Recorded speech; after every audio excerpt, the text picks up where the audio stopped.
নমস্কাৰ মই ঋতুস্মিন শৰ্মাৰ কোভিডক লৈ নতুন খবৰ লৈ আহিছো কিয়নো পূজাৰ পিছতে কোভিডৰ সংক্ৰমণ অসমত বৃদ্ধি পাইছে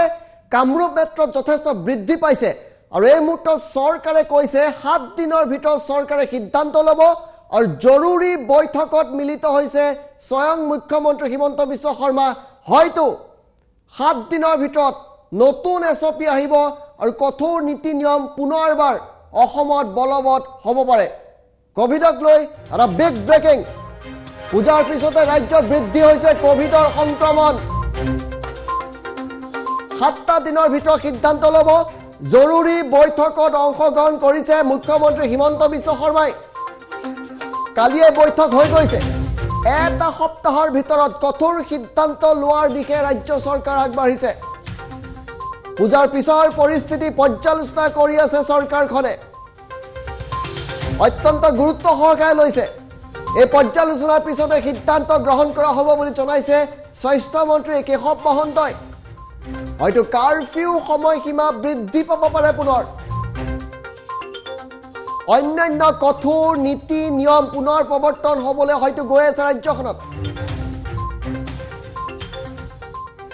আৰু এই মুহূৰ্তত প্ৰথমে আমি কেশৱ মহন্তৰ মন্তব্য শুনাই লৈছো তাৰ পিছত কি হাৰত কোভিড বৃদ্ধি হৈছে সেই গ্ৰাফডালো দেখুৱাম কোভিডৰ ক্ষেত্ৰত মই কৈছো যোৱাকালি মাননীয় মুখ্যমন্ত্ৰীৰ সভাপতিত্বত আমি দুৰ্গোৎসৱৰ পিছতে এটা খুব জৰুৰীভাৱে আমি কালি বহিছো কিছু কথা পৰ্যালোচনা হৈছে কিছু কথা সিদ্ধান্ত ল'বলৈ আগবাঢ়িছো আমি এসপ্তাহৰ ভিতৰত দুৰ্গোৎসৱৰ পিছৰ পৰিস্থিতিটো পৰ্যালোচনা সম্পূৰ্ণ কৰি এই ক্ষেত্ৰত কি ব্যৱস্থা ল'ব লাগে আমি নাই এইখিনিতো আমি সেইকাৰণে লৈছোতো কালি কাতি বিহুৰ বন্ধ আছিল আমিতো গোটেই হেল্থ ডিপাৰ্টমেণ্ট মাননীয় মুখ্যমন্ত্ৰীৰ সভাপতিত্বত আমি কালি বহিছোঁ বহি এই গোটেইখিনি কথা আমি ঠিক কৰিছোঁ নহয় নহয় কিছু ডিচিশ্যন হ'ব 2-4 দিন চাই পেলাই ডিচিশ্যন ল'ব লাগিব এইটো নিৰ্ভৰ কৰিব যদি বাঢ়ি যায় তাৰ ওপৰত কোভিডৰ ক্ষেত্ৰত মই কৈছো যোৱাকালি মাননীয় মুখ্যমন্ত্ৰীৰ সভাপতিত্বত আমি দুৰ্গোৎসৱৰ পিছতে এটা খুব জৰুৰীভাৱে আমি কালি বহিছো কিছু কথা পৰ্যালোচনা হৈছে কিছু কথা সিদ্ধান্ত ল'বলৈ আগবাঢ়িছো আমি এসপ্তাহৰ ভিতৰত দুৰ্গোৎসৱৰ পিছৰ পৰিস্থিতিটো পৰ্যালোচনা সম্পূৰ্ণ কৰি এই ক্ষেত্ৰত কি ব্যৱস্থা ল'ব লাগে আমি নাই এইখিনিতো আমি সেইকাৰণে লৈছোতো কালি কাতি বিহুৰ বন্ধ আছিল আমিতো গোটেই হেল্থ ডিপাৰ্টমেণ্ট মাননীয় মুখ্যমন্ত্ৰীৰ সভাপতিত্বত আমি কালি বহিছোঁ বহি এই গোটেইখিনি কথা আমি ঠিক কৰিছোঁ নহয় নহয় কিছু ডিচিশ্যন হ'ব 2-4 দিন চাই পেলাই ডিচিশ্যন ল'ব লাগিব এইটো নিৰ্ভৰ কৰিব যদি বাঢ়ি যায় তাৰ ওপৰত কোভিড যদি বাঢ়ি যায় কঠোৰ নীতি নিয়ম প্ৰৱৰ্তন কৰিব জ্যোতিদেৱ বৈশ্য ডাঙৰ কথা দুৰ্গোৎসৱৰ সময়ত যথেষ্ট জনসমাগম হৈছিলে যথেষ্ট সংখ্যক লোক দুৰ্গা পূজাৰ সময়ত গৈছিলে আৰু ইয়াৰ পিছতে ৰাজ্য চৰকাৰে মুখ্যমন্ত্ৰীৰ নেতৃত্বত এখন জৰুৰী বৈঠক আহ্বান কৰিছে স্বাস্থ্যমন্ত্ৰী আজি কি কথা উল্লেখ কৰিছে তেখেতে যদি উল্লেখ কৰিছে দুৰ্গা পূজাৰ পিছত কোভিডৰ পৰিৱেশ পৰিস্থিতি ৰাজ্যত কেনেকুৱা ইয়াৰ ওপৰত চৰকাৰে নজৰ ৰাখিছে ইয়াৰ মূল কাৰণটো হৈছে যে কোভিডৰ পিছত কিছু পৰিমাণে সংখ্যা কোভিডত আক্ৰান্ত লোকৰ সংখ্যা পূজাৰ পিছত বৃদ্ধি পাইছে এয়া প্ৰথম কথা দ্বিতীয় কথা আজি কেশৱ মহন্তই কৈছে যদিহে সংখ্যা বাঢ়ে চৰকাৰে তাৰ ওপৰত ভিত্তি কৰি নিৰ্ণয় ল'ব মুখ্যমন্ত্ৰীয়ে বৈঠক কৰিছে স্বাস্থ্য বিভাগে নজৰ ৰাখিছে আমি ষ্টেটিষ্টিক্স দেখুৱাম যে পূৰ্বতকৈ হঠাৎ কোভিডৰ সংখ্যা বৃদ্ধি পাইছে বিশেষকৈ পূজাৰ কিছুদিনৰ পিছত গতিকে যদিহে সংখ্যা বাঢ়ি যায় তৃতীয় ঢৌ হয়তো ঋতুস্মিন কোভিডৰ আহিব পাৰে গতিকে তাৰ প্ৰাক্ষণত চৰকাৰে ব্যৱস্থা গ্ৰহণ কৰিব পাৰে আৰু চৰকাৰে কঠোৰ ব্যৱস্থা হয়তো সংখ্যা বাঢ়িলে লোৱাৰ সম্ভাৱনা আছে ঋতুস্মিন পূজাৰ পিছত যিটো গ্ৰাফছ কোভিডক লৈ গ্ৰাফছটো আপুনি দেখুৱাব হয় পূজাৰ পাছত যদি কোভিডৰ আপুনি সংখ্যা চাই মই গ্ৰাফ দেখুৱাম কিন্তু আপোনালোকক মই কৈ দিব বিচাৰিছো 17 অক্টোবৰত 205 গৰাকী টোটাল আক্ৰান্ত হৈছিলে কামৰূপ মেট্ৰত 68 গৰাকী আছিল 18 অক্টোবৰত এই সংখ্যা 298 লৈ বৃদ্ধি পালে 205 পৰা 298 বৃদ্ধি পালে 68 পৰা কামৰূপ মেট্ৰত 103 লৈকে বৃদ্ধি পালে এই যেটো ডিফাৰেন্স আহিছে হঠাৎ বৃদ্ধি পাইছে আৰু 19 অক্টোবৰত 298 পৰা 353 লৈ বৃদ্ধি পাইছে যিমানে দিন গৈছে প্ৰতিদিনে সংখ্যা বৃদ্ধি পাইছে কামৰূপ মেট্ৰত 102 জন আক্ৰান্ত হৈছে গতিকে দুৰ্গা পূজাৰ পিছত সংখ্যা বাঢ়িছে এই মুহূৰ্তত আমি আপোনালোকক NHM ৰ ৱেবছাইট লৈ গৈছো আৰু তেওঁলোকে তেওঁলোকৰ যদি ৱেবছাইট চাই কালিৰ তেওঁলোকে ষ্টেটিষ্টিক দিছে কালিৰ যদি চাই 298 গৰাকী নতুনকৈ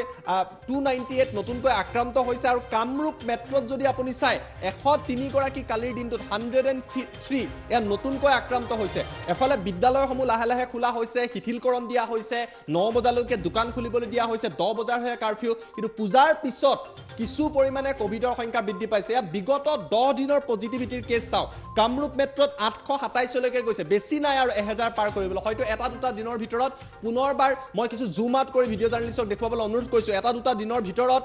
হয়তো 1000 অতিক্ৰম কৰি যাব কামৰূপ মেট্ৰত এয়া কামৰূপ মেট্ৰৰ অৱস্থা ইয়াৰ পিছত আপুনি যোৰহাটত চাওক যোৰহাটত 216 বৰপেটাত 140 কামৰূপ ৰুৰেলত 104 লখিমপুৰত 100 শোণিতপুৰত 91 অৰ্থাৎ 100ৰ ওপৰত এই মুহূৰ্তত কেইবাখনো জিলা আছে কামৰূপ মেট্ৰ প্ৰায় 1000 চুং হৈছে গতিকে এই যি বিগত 10টা দিনৰ যি কোভিডৰ পৰিবেশ এই 10টা দিনৰ কোভিডৰ পৰিবেশ পৰিস্থিতিৰ ওপৰত নজৰ ৰখা হৈছে আৰু বিশেষকৈ দুৰ্গা পূজাৰ পিছত যদি আপুনি চাই কামৰূপ মেট্ৰত সংখ্যা ঋতুস্পীড বৃদ্ধি পাইছে প্ৰথম কথা দ্বিতীয় কথা ৰাজ্যত হঠাৎ দুৰ্গা পূজাৰ পিছত কোভিডত আক্ৰান্ত ৰোগীৰ সংখ্যা বৃদ্ধি পাইছে আৰু সেইবাবে চৰকাৰে জৰুৰী বৈঠক কৰিছে সেইবাবে মুখ্যমন্ত্ৰীয়ে জৰুৰী বৈঠক কৰিছে অৱশ্যে এটা প্লাছ পইণ্ট আছে ভেকচিনেশ্যন যথেষ্ট দ্ৰুতগতিত চলিছে বহুতে ডাবল ভেকচিন লৈছে বহুতে সিংগল ভেকচিন লৈছে এইটো আমাৰ কাৰণে ভাল খবৰ কিন্তু যদিহে কোভিড আক্ৰান্ত সংখ্যা পুনৰবাৰ বৃদ্ধি পায় এটা সপ্তাহৰ ভিতৰত 7 দিনৰ ভিতৰত চৰকাৰে কিন্তু কঠোৰ ব্যৱস্থা ল'ব পাৰে তাৰ ইংগিত কেশৱ মহন্তই দিছে কঠোৰ ব্যৱস্থা গ্ৰহণ কৰিব জ্যোতিৰে ধন্যবাদ জনাইছো কি হ'ব কঠোৰ ব্যৱস্থা